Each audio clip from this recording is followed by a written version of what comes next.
fees that were incurred by you as a result of this bounced check. Correct. And Mr. Chips says that he never gave you a check, right? Correct. You have a copy of the check? I do indeed. I'd like to see it, please.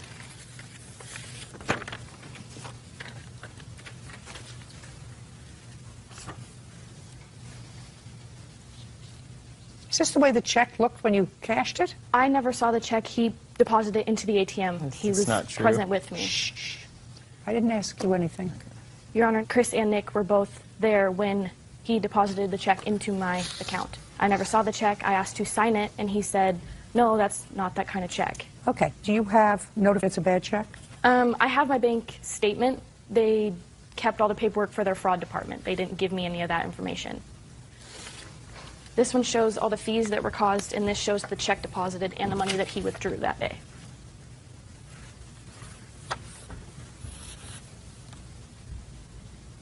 What was the date? It was October 22nd. It was a Thursday, around 7 p.m. It wasn't October 22nd. The check was deposited on October 22nd. The following day, I went into the bank to check October on it. 26th, ATM envelope deposit, debit adjustment, $200. So they adjusted it on the 26th. Yes, that's the day that I went in with my grandmother to figure everything out. She had lent me money to unfreeze my account so I could receive my check from work. Otherwise, I would not have gotten paid. Tell me what he said he needed the money for. He called me on October 23rd asking for money to go to work over in Spokane on a construction No, that's not. job. Don't open your mouth. I take my job very seriously, and so I figured he did as well. Well, you said October 23rd. I thought you deposited the check on the 22nd. Sorry, the 22nd. I called the police on the 23rd. On the 22nd, he did call me, and he told me that he needed money to get to Spokane, which is a good 4-hour drive there and back. He was going to spend the weekend doing a construction job. I said, okay. He told me he had a check for $200. He would only need a certain amount, and the rest I could keep as a thank you. And I said, well, that's a little weird, but okay. He had a check for how much? $200. And he needed how much? He didn't give me a certain amount until we were there, which he withdrew to $120. So I had $80 left over. Okay. Have him sign his name 5 times, please. I don't.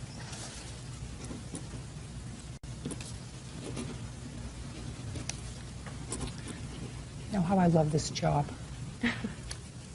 Said 5 times? 5, right on. Comes right after 4. Okay. Now you've done it 5 times? 5 times. Just stop it! You've written your name 5 times. Before I look at it, sir, is this the way you usually sign your name? Yes, it's my legal name.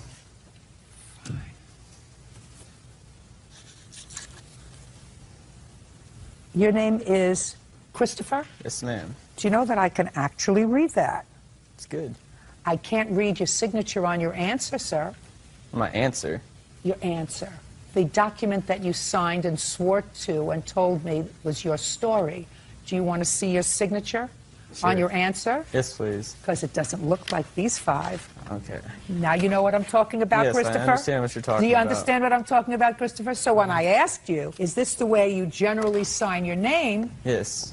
The That's answer way I is generally- yes. Could you explain to me why you signed your name in a different way when you signed your deposition? I do it your sworn Christopher. answer? I could write it 5 times again for you. No, listen to me.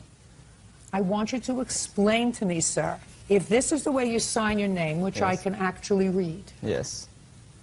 why you chose to sign your name differently on the answer that you filed with the court, this court. Yes. Probably because I was in a hurry when I was writing it. I know it doesn't sound like a good excuse, but I left all the other paperwork at the hotel room. So I had a really, really short time to go through everything, and I'm not sure I initialed or signed my name correctly as my legal name. But the majority of the time, pretty much all the time, I write my signature. It's Christopher Chips. Do you have a driver's license? I do, but it just says Chris Chips on it. I'd like to see it. It's from 06. I want to see it. Oh, wait. Because you sign it, don't you? Yeah, you they took sign from it, me. don't you? Yes. Get on the it. bottom. They have, all right. Oh, they can get it. We don't steal driver's licenses Oh, I know. here. Walk out the door. Walk out. All right, I'll be right back. Hold up. Your color is changing. Me? Yeah. It's changing. Right on. You know what you're saying to yourself? I hope she doesn't call on me. Judge Judy continues in a moment. Where did you work last week? Think before you answer this question. Okay. Your life could depend on it. So Okay. where did you work last week? Judge Judy. Ashley Lewis claims former friend Chris Chips bounced a check he wrote to her and refuses to make good on it. I would almost pay them to do this job. I have retrieved the license. Bird, would you get me his license, please? Certainly. What did I say again? That was No, I don't want you to say anything. December 06. There we go. I can almost read this. Chris Chips. There you go. Yep. Yeah. This doesn't Yep. look anything like what you signed here in this answer. Like I said this morning, I was in a hurry when I was writing it. Were you in a hurry when you were writing this? Yeah, I was excited. I was like, I got my license. I wanted to go whip my car around. Take out the rest of the items in your wallet. Bert, get his wallet for me, would you please? I don't know if I have it. Just get his wallet for me. I don't want him to. I So have just get his wallet. $200 in there, Miss Judy. Cross Blue Shield doesn't usually have it, right? Chase. Taking Christopher Chips, so he 25 in my chooses not to favor. sign this. So this you didn't sign. You should always sign your bank card, sir. Okay. You got 30 seconds, Christopher. Tell you my side of the story? 30. 30 seconds. All right. It was December 08. I was working as an automotive technician at a small independent shop in Washington, or in Auburn, where we live. And I got laid off at the end of December, and that's when Ashley came up to me at my last paycheck and asked if I could loan her $200. And I said, Your Honor. that shouldn't be a problem. Like, I've loaned her money before. It wasn't a problem for her paying me back. I just said, pay me back in a couple weeks. And then January 09, probably a couple later, I ran into her at the mall. And I saw her, I said, do you have my money? And she says, no, I don't have your money. It's all just a big story. So, months go by. I'm trying to call her, text her, MySpace. She's just impossible to find, Miss Check. Judy. Check. Oh, with the check. There's no check. I've never seen a check. I've never written a check. I've never signed a check. So, October 14th, I finally run into her at the mall, and she's shopping with her friends. And I say, do you have my money? But this time it's almost a year, and I'm livid about it. I'm pretty... And so she said, oh, all I have is like $210 or something. So I say, then that's fine. Give me the $200 that I loaned you over a year ago. And then I get a call a week later saying I owe her over $500 and that she's made police reports, and I've never seen Can I one see police the police report, please? You went over your time. That one is for the fraudulent check that he gave me. Your Honor, may I say something? Not necessary. Where do you work, Mr. Chips? Where do I work? I'm Where actually, do you work? Oh, I asked the I'm- question. I knew what question I asked. I was, okay, I'm in between jobs for the week that I'm down, or the 3 days that I'm down here. So I'm starting again at Scarf Ford in Auburn. So I'm a lube tech at a Ford dealership. Where did you work last week? I worked at Where did you work? Think before you answer this question. Okay. Your life could depend on it. So Okay. where did you work last week? Auburn Foreign Car.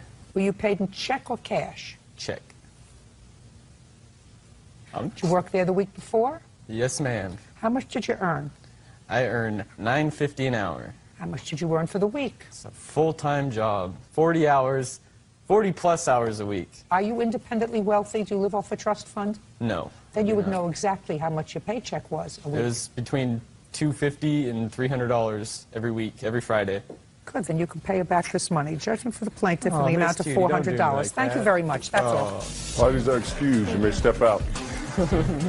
Miss Judy treated me dirty. I don't want anything to do with this kid. It was nice while it lasted, but I can understand how something like this would screw it up. He's addicted to many different things, drugs, I don't know. Ridiculous. I've known him in the past. He's had issues. We're all guilty of experimenting. In the past, it was cocaine, and now I'm aware that it's Oxycontin. No, I don't abuse any medications. I trusted him very much, actually. I think it's gone. I'm good on my own. I don't need him at all in my life anymore. And now the next case. All parties in the matter of Lewis versus Lindsay. Step forward. 23-year-old Krista Lewis is suing her ex-boyfriend, 24-year-old Ronald Lindsay, for a loan for bail after he was arrested on drug possession charges. Ms. Lewis, the defendant was your boyfriend. It's your claim that you bailed him out of jail. He paid you back the initial $300 deposit that you gave to the bail bondsman. It is your claim that he agreed to make periodic payments to the bail bondsman. He didn't do that. You had signed the bond, and they just entered a judgment against you in the amount of a little over $1,000. Yes. Mr. Lindsay says that your agreement with him was that he would pay you back for the $300, and in exchange, you would make the periodic payments to the bail bondsman because you were crazy about him, and you were hoping to get back together with him after a breakup. Why do you think she would be crazy about you? I'm just curious. She would make numerous calls, and, why would you think? Why would I think she? Yeah. Just from the numerous phone calls she. I want you to tell me, Mr. Lindsay, what you think you have to offer somebody that they would want to sign your bail and be responsible for it. Well, I mean, at the time. Do you have a job? At the time, yes, I did. I had a very good job. You had a very good job. What happened we had a to roof your over job? our head. What happened to your job when you went to jail? I was still able to work. I ended up From contacting jail? my boss. No, not from jail, but I contacted my boss and let him know what was going on. And he You were said violated on probation. I was put on probation. Were you violated on probation? No, I was not violated on probation. How long did you spend in jail, Mr. Lindsay? It was only a couple days, Your Honor. And never went back? It's not an answer, Mr. Lindsay. Yes, I did go back. Well, then just answer the question, sir. Mr. Lindsay, how long did you go back to jail? 2 months. For what, Mr. Lindsay? For this case, to get the case wrapped up. I know of no violation of the penal law which says case wrapped up. No. What were you arrested for? What did she bail you out for? It was for domestic violence. Against whom? A cell phone got broke, and that's why I was arrested. Against whom? Against Crystal. Is that why he was arrested? No, it wasn't. Were you still living together when you bailed him out? No, we weren't. We've been broken up for about a year, almost a year. Tell me what he was arrested for, Miss Lewis. When he called me and told me that he was in jail, he said he was arrested for, he got pulled over initially for a light being out in the back of his car, and they grabbed his license, and I believe it was suspended, and he had drug paraphernalia and some other things in his car, and that's why he was arrested. On what month and year was that, Miss Lewis? That was January of 2008. And the last time you and Mr. Lindsay lived together was when? April of 2007. Had you ever had him arrested for domestic violence? Yes, I did. Okay. That's not what we're talking about now. Okay. We're refreshing your recollection a little bit. Drug paraphernalia, January of 08. Where do you come from? As far as where I live? Yeah. I live in Fallbrook, California. Okay. You were arrested for drug paraphernalia? I wasn't arrested for drug paraphernalia. I had a person in my vehicle had paraphernalia on them. So that's where all that falls into play. As far as what was the charge against you in January of 08, sir? I ended up getting pinned for something that the person had in my car. He did not want to plead to what was his. What were you arrested for? The charge? It was paraphernalia. How was that case resolved, Mr. Lindsay? I served my time for the You pled guilty. And I served my time for the probation, and it was all dismissed. You pled guilty. Answer is yes. Yes. At some point, you were violated.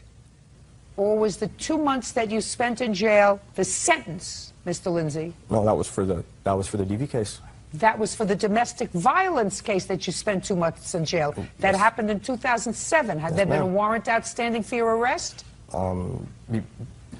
Yes, because I didn't complete classes. That's why I went in and did the 2 months to get the classes and everything squared away. Well, now you got a lot of problems, Mr. Lindsay. So, your biggest problem is, why didn't you pay for your own bail? She offered to pay for it, Your Honor. No. I proceeded to call her. I want to tell you something, Mr. Lindsay. You talk a lot, but you're not George Clooney. And she doesn't look like the kind of lady who would agree to pay $1,069 for somebody that she's not living with, that she's not involved with anymore, who paid her back the down payment. Doesn't strike me as that kind of lady. Do you work? Yes, I do. Who do you work for? I work at a resort as a banquet full-time student graduating in May. And you, Mr. Lindsay? I'm currently working for my cousin, and I work construction. We do remodels for apartments. You got to exercise better judgment. You're creating a future for yourself. I know. You got it? I know. Nice-looking lady, worker, graduating from college. Mm-hmm. My mom's been telling me that for years, so finally took her advice. I can only think of my granddaughter who's 12. She goes like this to me. But she's got a whole thing. Whatever. Yeah. Right? Did I do that right? Yeah, you did. Judging for the plaintiff in the amount of $1,069. Thank you. That's Thank all. you. These are excused. You may step out. I'm happy. Finally, I can get this over with. I think it was ridiculous. It's been 2.5 years, and I'm done with it, so I'm very happy. She's hurting right now and needs money. He told me that if I helped him bail him out of jail, he would help me for, the vandalism he did on my car, and he would take care of it. I called her to help take care of outside situation, and she said, "Oh, I'll bail you out and take care of everything." He gave me the $300, so I didn't really think anything of it. I thought he would pay me back. Obviously, she still cares about me. She calls me numerous times, and I think she's obsessed. It's ridiculous because I have moved on, moved in with someone else, and I'm taken care of. This is a way for her to get a little bit of money and maybe seek revenge on me for, maybe not getting back together with her. Ridiculous, ridiculous. She's called me numerous times and tried to reason with me and want to get back together, and it's just not going to happen. I haven't changed my number, but after this I will. It's done. It's been done. Never bailing anybody else out ever again. Yeah, it's case number 437 on the calendar in the matter of Podina versus Vopel. Thank you. You're welcome. Judge Parties have been sworn in. You may be seated. Mr. Podina, this young lady used to date your son. That's correct, Your Honor. She no longer dates your son. No, ma'am, she doesn't. But at a time when I assume she was dating your son, she asked you to co-sign for a car loan for her. Yes. And you had loaned her money previously and she had paid you back. Yes. So you agreed to do that. Yes. And this is your problem. Your problem is that the defendant racked up a whole bunch of tickets. Yes, ma'am. Toll tickets, parking tickets, whatever, Yes, tickets. ma'am. You're both on the title. Yes, ma'am. So you want her to pay the tickets and clear your name. You've repossessed the car. Yes, You ma'am. took the car back because you can't be exposed to someone else's irresponsibility, which I absolutely agree with. Why are you so irresponsible with that car? I was irresponsible with the car. But you were. You got tickets that you didn't pay. And somebody else got stuck with not only the bill, but he said, Mr. Podina said, that there was a warrant issued for his arrest. I was unaware. Is that correct? That's correct, Your I Honor. was unaware of these tickets. I was never notified of this. I don't believe you. Okay. I was not. Maybe that happens once. You get a ticket, they put it on your windshield, it rains, it storms, there's a tornado, a typhoon, it blows away. That could happen. Unfortunately. How many thousands of dollars worth of tickets did you have? In toll tag tickets? Everything. Everything. I am unaware. Mr. Podina, she's unaware. How many thousands of dollars worth of tickets? $1,931, Your Honor. And I am aware of 1106 of that, which is the toll tag. You mean $1,100? Which I had a debit card on file for NTTA. And because I am not the first owner on the car, the notifications were sent to Herb. He assumed I was also receiving these, which I was not. Therefore, he did not notify me of this because he already thought I was getting the notifications. Therefore, we eventually had to go to an NTTA hearing, which I took responsibility for and went with him. We then set a verbal agreement that I would save up money and make payments towards this debt. When it came time for the ticket to be paid, I gave him what I could give him, which was $400, towards a $1,100 agreement that was never set at a specific date to pay in full. Ms. Vopel, you got a lot of excuses. If you can't afford to have a car, take a bus. Take a bus. For 6 years, successfully paid on time. And unfortunately was in a rough time, and he was aware of this. Hey, just a second. You're not his child. You're not related to him in any way. He's not a partner in your misfortune. If you can't afford the car, you give it back. I could afford the car, and if I was aware of these tickets, I would have paid them. Ms. Vopel, before we had a hearing. Listen to me very, very carefully, my dear. $1,100 worth of tickets, and you said, I'll pay you. And all I could pay, because I was in rough financial straits, was so much. That doesn't help him. That doesn't help him. But we never had a set date for when I had to pay in full. I told him I'm paying for school, I'm paying for rent. I successfully and responsibly. Just a second. She's spoiled, Your Honor. Indulgent, self-indulgent. She's paying for school. She's paying for clothes. She's paying for rent. She's paying for her car. The only one she's not paying is you. And for 6 years, Just I a second. responsibly paid him. Is you. Not related to her.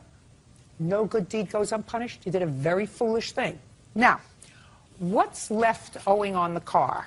$9,000, I believe. Now, this is what's going to happen. That I Ms. paid Vopel. $11,000 on. I want you to pay careful attention to my face. You have a counterclaim that you want the car back or what you put into the car. And what I'm going to do for you is this. When you refinance the car in your name alone, so that Mr. Podina is no longer attached to this car in any way, Mr. Podina would be more than happy to take his name off the loan, take his name off the title, and it's your car. You deal with it. But until you're able to refinance the car in your name, the car stays with him. So Do you understand? Do you understand what I'm saying? That way it's your responsibility. that I put towards is just washed away. Washed away. Because I, for 6 Washed, years, responsibly washed. paid. No. Listen to me very carefully. On two Listen. different cars. Listen to me very carefully. All I'm saying to you, Miss Volpel, is get the loan in your name, get his name off the title, get his name off the need for insurance. You're going to pay him what you owe him for the tickets so that he clears his name. He has the car. He's going to turn the car over to you as soon as he sees that you've refinanced the car, and you have 30 days to do it. And 30 days to do it. Otherwise, he can do whatever he wants with the car. 30 days to refinance it. 30 days to refinance the car. After that, do what you want to do with the car. Is that fair? Yes. Of course it's fair. I mean, if you've been paying off on a car, you're going to pay off on your own loan, right? Correct? This would never even become of this if No, he no, would no. have kept our verbal agreement that we Miss have. Volpel, And he prematurely listen to me. took my car Listen and to cost me my He's job. going to keep your car until you can get the loan out of his name and the title out of his name, and you have 30 days to do it. Because that's reasonable. That way, the father of your ex-boyfriend is no longer involved with you. You're separate. You get toll fees on your car, they're going to notify you. You don't pay parking tickets, they're going to notify you. You go through the easy lane, they're going to go notify you. Your car gets towed, they're going to notify you. He has nothing to do with you anymore. Judge Judy continues in a moment. Well, if So you we'd wouldn't be- have taken my so car, we'd I'd be- still be paying on it. I mean, are you stupid or are you just playing stupid?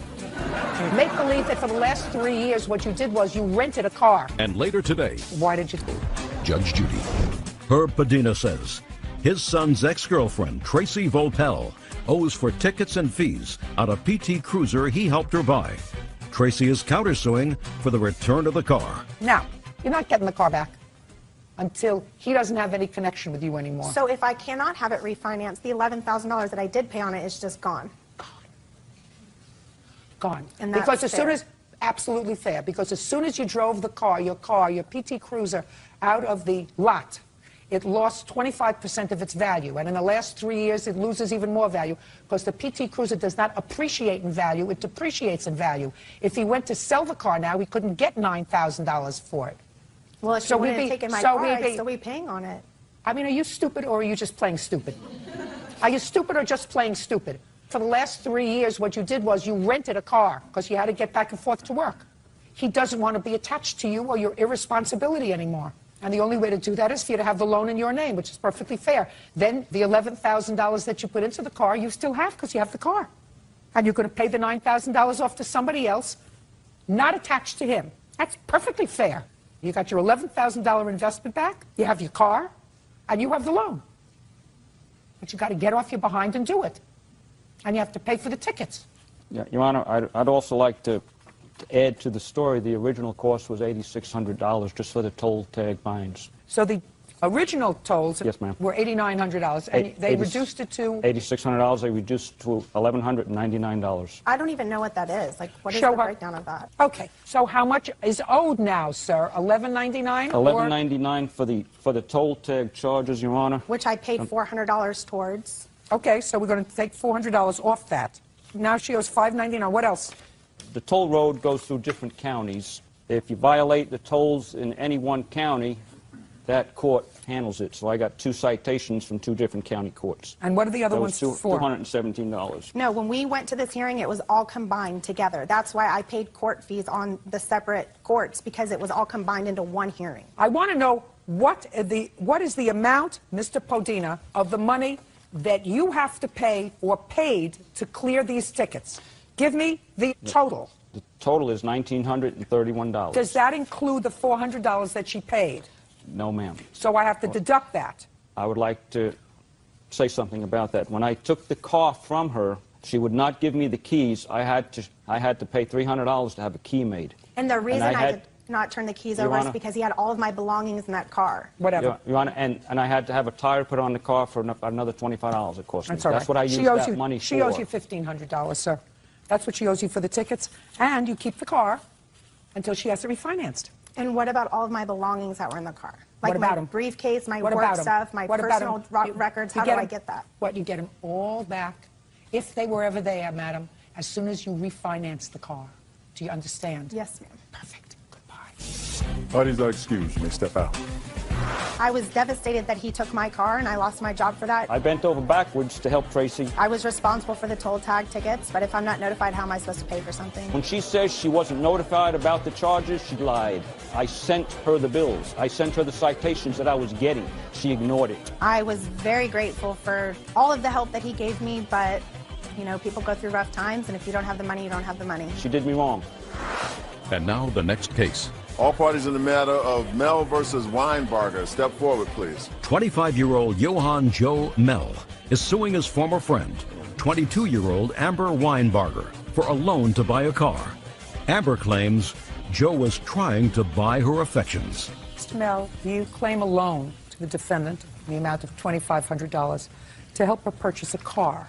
Yes, Your Honor. About a year ago. Yes, Your Honor. Ms. Weinbarger said that you did, in fact, give her the $2,500. It was a gift. She says that you gave it to her because you had a crush on her, although she had told you many times previously that while she was fond of you, she was not fond of you in a romantic way. That's what you told him. Yes, Then why did you take the money? because it was a gift. I mean, if he was offering to give me something because we were good friends, then why shouldn't I take it? I mean, he knew I wasn't in a position to do it for myself, so why would I pass that up if I really needed it? Maybe because it would have been the right thing to do. I don't owe him the money. It was a gift. No, I mean, listen to me. You were talking about apples and oranges, madam. What you said in your answer and what you told me in court is that you knew he had a crush on you. You had told him, according to your answer, on many occasions that you had a boyfriend, that you weren't interested in him romantically, but you liked him as a friend, and that you knew that he gave you the money because he had a crush on you. So my question to you comes back to, why would you use somebody's friendship, knowing that the reason that they're indulging you is because they have a motivation other than yours, trying to ingratiate himself to you because he had a romantic interest in you? Why, as a moral person, would you let him do that? we were really good friends. I've known him since I was 14 years old. I mean, he was like a part of my family. He was always at my house. I mean, my mom loves him. I knew that he had a crush on me, but I reiterated that I did not have any interest whatsoever. So there was no mixed signals. I didn't give him any signals. I never insinuated that I wanted to be with him. I never once ever said that or acted like that. And he still offered to buy the car. So if I made myself clear that I didn't want anything but a friendship from him, then I think that I did my due diligence, so that's on him. Go ahead. Your Honor, on December 9th, I arrived in Phoenix. I needed a place to stay for a few days while I got myself situated. When I got there, I told her that I didn't have a driver's license and I needed to rent a car. So I had her help me rent a car under her name that I used for a week while I found an apartment that was 45 minutes away from her house. How could you drive a car without a license? No, she helped me go to the DMV and get a new license as well. So she was helping me get my driving privileges back, and then once I got the car rental, I went and looked for a home that was 45 minutes away. Did you have a license when you had the rental? We got the license before the rental. That's not true. I didn't think so. Because if you got your license before the rental, then you could have rented it yourself. Okay, that might be true. Go ahead. But the fact of the matter is, Your Honor, I spoke with her and her mom about her situation that she was having with her boyfriend. She said that he was abusive. She had told That me is not true. Don't She speak. told me that he was abusive and had been abusive for pretty much the whole year that I talked to her on the phone when I was living in Salt Lake City. During that time, because she helped me, I offered to her and her mom as an agreement that if she lives with her mom and uses the car to stay with her mom, they reassured me that in February her tax Not return. they. She. She reassured me that in February she would have $2,500 in tax return because of her child. I said, okay, I'll loan you this money and I'll go ahead and take the title into my own name. And once you pay me back, then I'll give you the title. What happened after that was I moved to Tempe. I moved away from her. 45 minutes away. I'm not romantically interested in her. At the time, I was going out with Haley over here, my witness. When I came back from getting a new apartment, that's when she finally found a car. I went and looked with her at cars. She found a red Mitsubishi that she liked. It was a 99 Eclipse. No, it's a 99 Mercury Cougar. I don't want you to speak. Excuse me, a Mercury Cougar. But the terms of it was that she was going to stay home and use the car there to get out of her abusive situation. That's the only reason I loaned her the car. Was she at that time living with her mother? She was with her mom when I was there. And the agreement was with her that she was going to stay there with her mom and use the car to try and go back to school. And now my mom was a single mother, and I was dealing with abuse as a child too, and so I knew what that situation was like. And because the money that I had was from an inheritance from my mom, I thought that it was the right thing to do, to lend her the money. When did she go back to the boyfriend? I'm not sure when she went back to the boyfriend, but I know at one point that she had gone back to him. How much was the car, sir? It was $2,500. Did she go back to the boyfriend? We were never broke up. I mean, we were arguing. You were staying with your mother for a reason. No, I lived with my boyfriend. You were staying with your mother. I don't care if it was for 2 days, for a reason. Okay, yes. I was spending the night over there for a couple of days because we were having an argument. But I never said that I was going to leave my boyfriend or break up with him or move back in with my mom. I was going to go to school. That was the whole point that I needed the car, because I needed to go to school. I never agreed to pay him the money back with a tax return. My tax return wouldn't even cover the amount to pay him back. So how, if there was an agreement, I would have signed something if that was the case. No, you wouldn't have. Not with a friend. Not with a friend who you say you've known since you're 14 years old. Do you have a child? Yes, I do. How old? He's 2.5. Who's the father of that child? Chris. Is that the person that you went back to? No. That's somebody else? Yes. Who are you living with now? My mom. So you went back to mom? Yes, so I could go to school because it was closer to my school. But you left the boyfriend? We're still together, but we don't live together. Were you living with him? Yes. We had an apartment together. Mm-hmm. Mr. Mel. Yes, Your Honor. I believe you, sir. Thank you. Sincerely. Judgment for the plaintiff in the amount of $2,500.